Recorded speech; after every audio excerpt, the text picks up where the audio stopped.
روز اول نمایشگاه جیتکس با هم اومدیم یه بخشی از نمایشگاه رو با هم دیگه ببینیم. یکی از مواردی که خیلی تو نمایشگاه مهمه اینه که برنامه‌ریزی درستی داشته باشیم وقتی میایم نمایشگاه. اپلیکیشن نمایشگاه رو دانلود کنید، نقشه رو مرور کنید، کنفرانس‌ها و سخنرانان رو ببینید.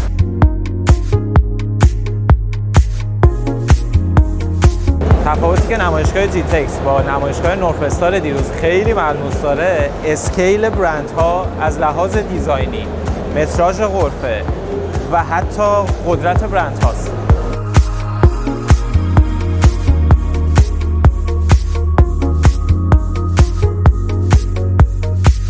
نمایشگاه جیتکس امسال بیشتر از 180,000 تا بازدید کننده داره و بیش از 5,000 تا غرفه.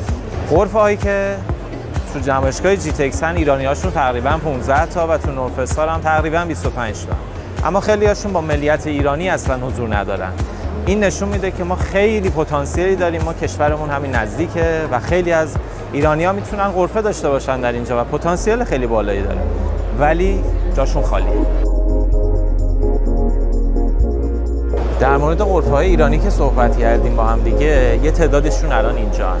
یه نکته‌ای که خیلی من دوستش نداشتم واقعیت از لحاظ پروداکت پلیسمنت، از لحاظ دیزاین غرفه ها و همینطور نوع پرزنت کالاها به نظرم سطح کیفی به سطح جیتکس نمی اومد.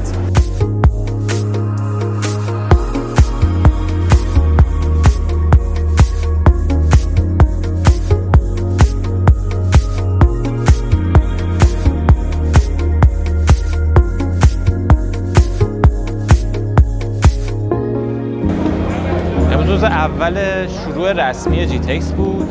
سعی کردیم به صورت جنرال نمایشگاه رو کاور کنیم. از فردا باهاتون هستیم که خیلی تخصصی تر روز به روز موارد رو با هم دیگه بریم جلو، سالن‌ها رو پوشش بدیم.